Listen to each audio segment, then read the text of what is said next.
Hello, and thank you for taking time to listen to this webinar. My name is Jason Paget, and I'm the Rural Services Manager for the Virginia Employment Commission. This webinar is for extension agents to give a little bit of background information on some of the things we do here at the Employment Commission, and then also to give you a background information on why we would be contacting extension agents throughout the year and the questions that we may have. To get started, to go over some of the items we do, we administer the H-2A program on the state level. We perform housing inspections for H-2A job orders. We perform prevailing wage and practice surveys. We also administer the agricultural recruitment system, and we perform outreach to migrant and seasonal farm workers. We do have a home page. It's located on the VEC's website under Employers and then Rural Services. It outlines in more detail the information that we do and how we're set up. And then also there's many forms out there for employers.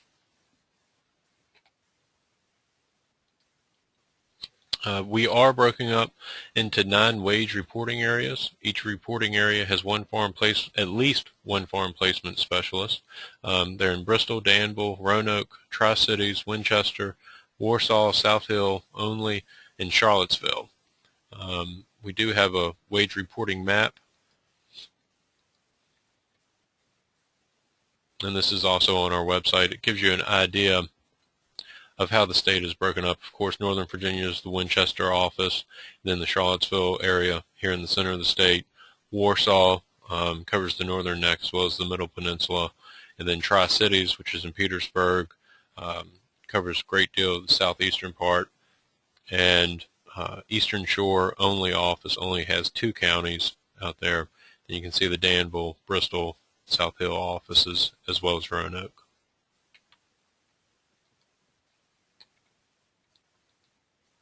I specifically want to give some background information and talk about the H-2A program, the guest worker program. In Virginia specifically, on average, Virginia receives 3,200 H-2A guest workers each year to perform farm work. The primary crops are tobacco, apples, vegetables, nursery stock, and grapes. And of course, the majority of workers do come in tobacco, followed up by apples, and then third vegetables. The application process in obtaining foreign workers, the application process really begins and starts on the state level before the employer files with the Department of Labor, or before they file with Homeland Security to set up an appointment to get workers, guest workers. It all starts with this ETA Form 790, and that is filed with us here on the state level at least 60 days before the start date. And this is just helpful to go over because many times if we call you or we may preface our statements by saying we've received a job order, and this is what we mean. We've received a job order. This is the form, the ETA 790. So it includes the employer's name and address, the location and direction of the work site, the anticipated start date and end date of the work, number of workers requested, the hours of the work day. And then if you scroll down, you can also see job specifications. So this is where the job duties would go, the wage and crop to be harvested and the wages paid, whether or not it's a piece rate or not, transportation arrangements, and a few other things, and then the employer signs here. So that's the 790, or the job order, that is filed with us to get the process started. Continuing with the H-2A process, some of the requirements in the program is that the employer must hire and offer employment to any U.S. worker who is able, willing, and available for the position. The employer must guarantee 3/4 of the contract hours, the highest of the adverse effect wage rate, state or federal minimum wage or prevailing wage must be paid to all workers. So right now, the minimum wage that is paid for job orders for workers on H-2A contract is $9.70 an hour. Continuing, employers must provide housing at no cost to any worker who cannot reasonably commute to his or her residence. Employers must also provide any tools and equipment at no cost to the worker. employers must provide incoming and outgoing transportation costs to workers who cannot reasonably commute to his or her residence. Accepting H-2A job orders and performing prevailing wage and practice surveys. The VEC must make determinations about prevailing and common practices in order to know when a job order and its requirements are acceptable. So like I was saying, when we receive a job order, the ETA 790 is filled out and filed with us. There are certain requirements that we have to judge it on to see. And this gives you an idea. This is our actual survey instrument when we go out there and try to find and collect information. So we have the employer's name. The employer's name is redacted. We do not release that. But we're gaining information: crops grown, tobacco, apples. We select that. Do you hire temporary seasonal labor? That's an important question for us. We are chiefly concerned with people that do hire a seasonal workforce. That is who we want to survey. And then getting into some of the qualifications and details, we have to ask questions on when we receive the job orders. If you provide housing, is it for single workers, families, or both? Do you provide transportation advances to workers? How often do you pay?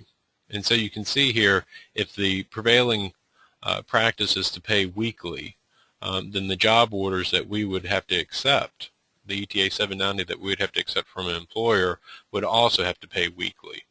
And this sets the standard for the job orders. Do you require workers to maintain productivity standards? Do you require workers to maintain a quality standard? Minimum amount of experience for a job? Specific skills? Tools or equipment. An employer may submit a job order that requires that they be able to handle equipment over 25 horsepower, 50 horsepower, etc. So those are things that we have to collect the information on. And this is our survey instrument on collecting that information. So that leads us into, why would VEC staff contact an extension agent? Okay, and performing these surveys, a farm placement specialist may call their extension agent to confirm the number of employers in a specific crop for a county. For example, number of apple growers in Rockingham County. Our farm staff may be working on their survey and they feel like they've only surveyed 7 apple growers. We are advised in our regulations and in our materials and how to conduct our surveys to contact the extension agents, to contact the ag associations that work with growers, to see if we can gather, a larger amount or better information. And so that would be one of the things that we would call up and say, I only know of 6 apple growers in Rockingham County. Do you know of any others that are in the county? Then also we would may specifically ask and gain knowledge of any known agricultural practices, of productivity standards, equipment operation requirements, or job qualifications for farm workers. Something would be, in nursery Christmas trees, running a chainsaw. Probably say that that's pretty normal and expect a job qualification that they have to be able to run a chainsaw. So those are the type things that go into the job description that we would call an extension agent to judge and gain any knowledge about that practice. And then lastly, we would also call and write and confirm gain knowledge of migrant and seasonal farm workers within a county. If you have any questions or comments, I know this is very brief, but I did want to give just some background on why we would contact the agents. Please don't hesitate to give me a call. I am also more than willing to come out and to speak, at individual counties, or if growers are thinking about going into the H-2A program, or if they have any questions about this, I'm more than willing to come out and speak at length about the entire H-2A program and answer any questions about why we would be contacting the agents, to gather some of this information and to, improve the survey process so we can gain the knowledge of the general practices that are out there in the agricultural community, and it is based on the individual crops. So that is something to keep in mind. But here's a list again of our farm placement staff and their phone numbers. You can pause it if you need to write them down. But any other questions, please don't hesitate to contact me. Thanks again.